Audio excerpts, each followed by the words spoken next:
家里马桶突然堵了怎么办？先不用着急忙慌找师傅，今天教你一个快速疏通办法：一个马桶刷，2个垃圾袋。我们看一下到底怎么处理。我们把这个垃圾袋呢全部打开，放在这个马桶上，就这样缠几圈，再给它缠一个。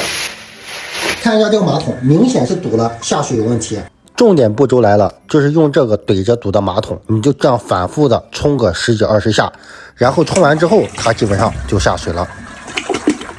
是不是特别实用？家里有马桶的一定要点赞收藏，这个方法我已经试过很多次了，非常方便。